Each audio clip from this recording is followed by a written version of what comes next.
Standing orders వద్దురా, standing orders వద్దురా, ఆవాజ్ ఒకే సంస్థ, ఒకే సంస్థ, ఆవాజ్.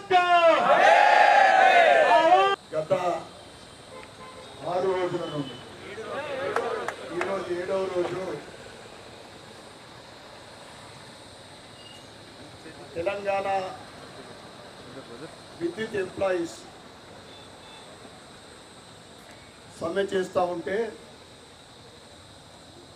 ప్రభుత్వానికి చీమ కుట్టినట్లు కూడా లేదు. వాళ్ళు ఏదైతే డిమాండ్ల కోసం సమ్మె చేస్తూ ఉన్నారో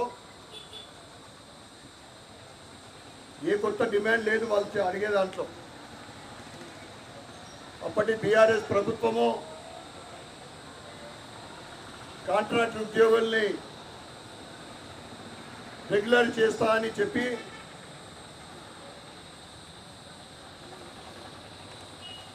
చేయడం జరిగింది. ఏం చేయడం జరిగింది? దాంట్లో ఒక కిలుగు స్టాండింగ్ ఆర్డర్ చేయడం జరిగింది. ఆర్టిజన్ గ్రేడ్ 1, గ్రేడ్ 2, గ్రేడ్ 3 అని. మరి వివక్ష ఎందుకు? రెగ్యులర్ చేసినప్పుడు రెగ్యులర్ ఎంప్లాయీస్కి రావాల్సిన బెనిఫిట్స్ అన్నీ కూడా వీరికి కూడా రావాలి. వాస్తవంగా చెప్పాలంటే గ్రౌండ్లో కష్టపడేది వీళ్ళే.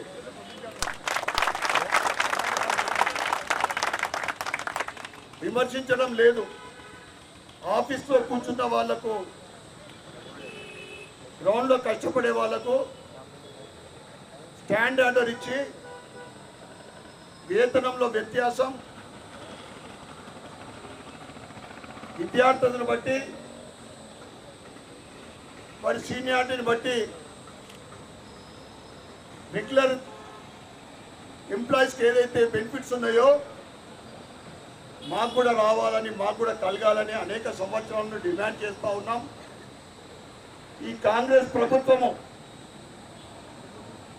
గత 2.5 సంవత్సరాల క్రితము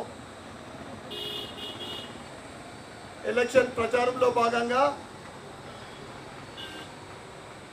తెలంగాణ ఎలక్ట్రిసిటీ ఎంప్లాయీస్ అందరూ కూడా వెళ్ళి ఈ స్టాండింగ్ ఆర్డర్ని రెగ్యులర్ చేయాలని రేవంత్ రెడ్డి గారిని, బట్టి విక్రమార్క గారిని కలవడం జరిగింది.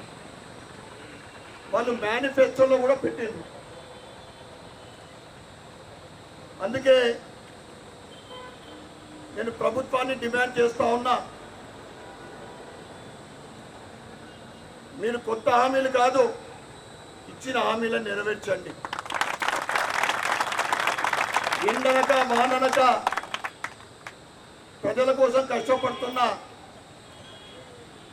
స్టాండింగ్ ఆర్డర్ ఇచ్చిన మీరు ఎంప్లాయీస్కు రెగ్యులరైజ్ చేసి అందరికీ సమానమైన జీతాలు ఇవ్వాలని నేను ప్రభుత్వాన్ని డిమాండ్ చేస్తూ ఉన్నాను. మీరు చేస్తున్న సమ్మె న్యాయబద్ధమైంది, ధర్మబద్ధమైంది. తప్పకుండా నిన్న మీరు ఇచ్చిన మెమోరండం నా లెటర్తో దాన్ని జత చేసి 2 రోజులలో నేను బట్టి విక్రమార్క గారికి, ముఖ్యమంత్రి గారికి నేను అందజేస్తా.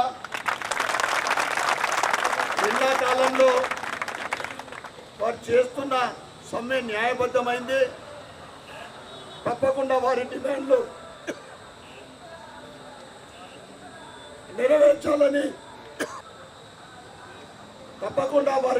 నెరవేర్చాలని, మా భారతీయ జనతా పార్టీ తరఫు నుండి డిమాండ్ చేస్తూ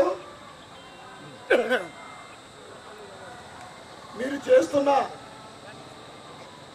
ఈ సమ్మెకు మా వంతు పూర్తి సహకారం ఉంటుందని తెలియజేస్తూ భారత్ మాతా కీ జై.